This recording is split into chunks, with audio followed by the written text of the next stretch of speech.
Salut, merci de me rejoindre dans cette nouvelle vidéo. Nous allons découvrir ensemble les noms composés et comment on écrit correctement un nom composé au pluriel. Restez avec moi. J'observe et j'élabore. Les pique-niques, c'est agréable. On part en famille avec les grands-parents, on prend des casse-croûtes et on fait des grillades. On voit ici des mots en couleur, on les appelle les noms composés, qui sont formés de deux mots. Ici on a deux mots, mais parfois on trouve aussi un nom composé formé de trois mots qui sont reliés, soit par un trait d'union, parfois non, et parfois on trouve aussi un nom composé qui peut être soudé. Nous allons découvrir tout cela dans cette vidéo. À retenir, le nom composé, c'est un nom commun formé à partir de deux mots ou plus et il est utilisé comme s'il s'agissait d'un seul et même mot.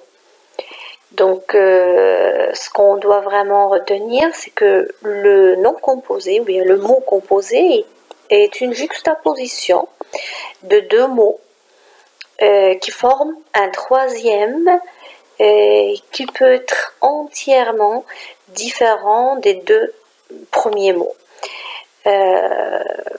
Ici, on a des exemples, une carte postale, un arc-en-ciel et un porte-manteau. Là, on est devant trois exemples de mots composés. Le premier exemple, un nom composé avec un trait d'union, une carte postale, deux mots, d'accord? On a le deuxième exemple, un arc-en-ciel, c'est un nom qui contient trois mots et on voit aussi les traits d'union et parfois on trouve un peu d'espace entre les trois mots, comme par exemple un chemin de fer, pas la peine de mettre le trait d'union, ou bien on dit aussi des pommes de terre. D'accord? Et le troisième exemple, c'est un nom composé qui est bien sûr soudé. Un nom composé écrit en un seul mot.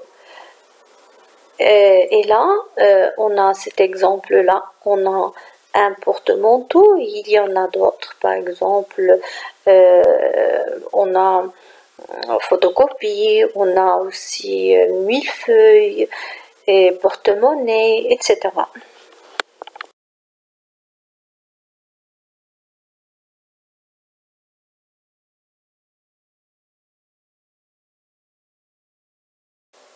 Parmi les questions qu'on peut bien sûr poser, si vraiment les noms ou bien les mots qui composent un nom composé ont-ils le même sens que le nom composé? À vrai dire, non. Le nom composé n'a pas forcément le même sens que les mots avec lesquels il est construit. Et l'exemple qui prouve cela, on a belle-mère. Belle-mère, c'est un nom composé et ce n'est pas une maman. Là, quand on dit belle-mère, ce n'est pas une maman qui est jolie, mais c'est la femme du père.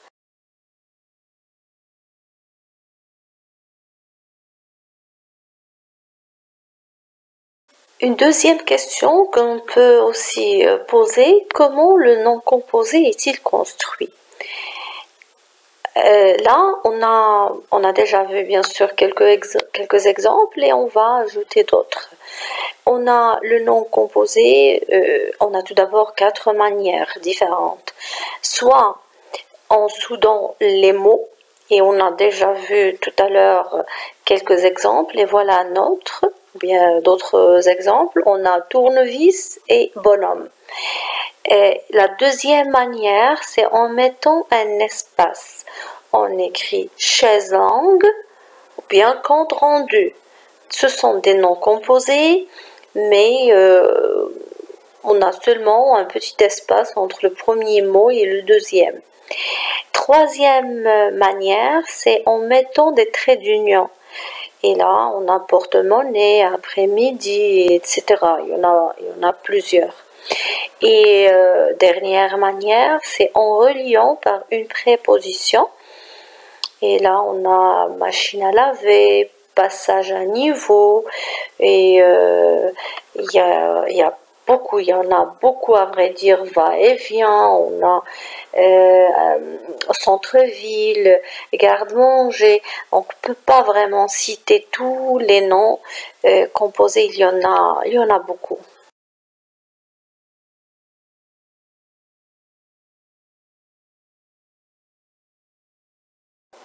On passe maintenant à comprendre comment on écrit un nom composé au pluriel.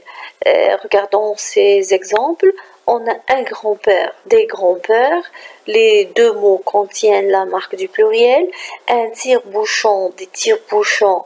Là, on remarque seulement le deuxième mot qui contient la marque du pluriel. Et le troisième exemple, une pince à linge, des pinces à linge. Le premier mot contient la marque du pluriel, tandis que le dernier, non.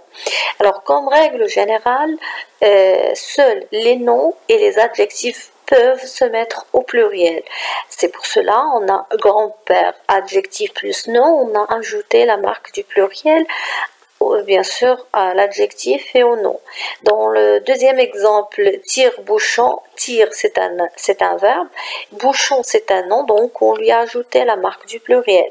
Mais dans le dernier exemple, pince c'est un nom avec la marque du pluriel, mais linge aussi c'est un nom, mais on n'a pas ajouté la marque du pluriel, là c'est une exception, et on va découvrir quelques exceptions. Restez avec moi.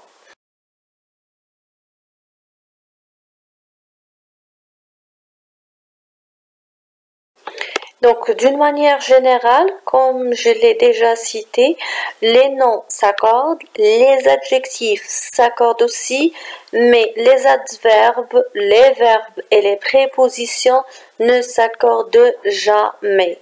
À retenir par cœur cette règle-là.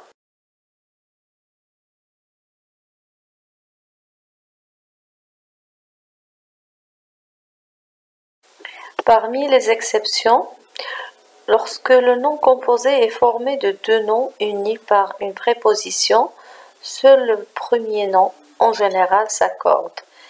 Voici quelques exemples. Un arc-en-ciel, des arcs-en-ciel. Le premier mot s'accorde, le deuxième, ou bien le dernier, ne s'accorde pas, c'est-à-dire le nom qui est après la préposition. La même chose avec un chef-d'œuvre, des chefs-d'œuvre, et une langue de chat, des langues de chat. On remarque que le premier nom s'accorde et le nom après la préposition ne s'accorde pas.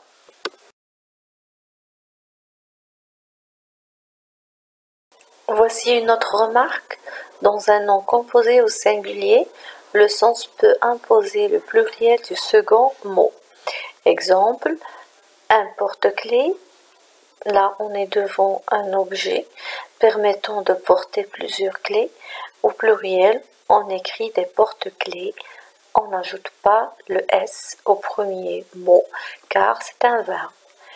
Deuxième exemple, une porte-fenêtre. C'est une fenêtre qui descend jusqu'au sol et fait office de porte. Donc on dit des porte-fenêtres, porte avec un S car on parle de la porte.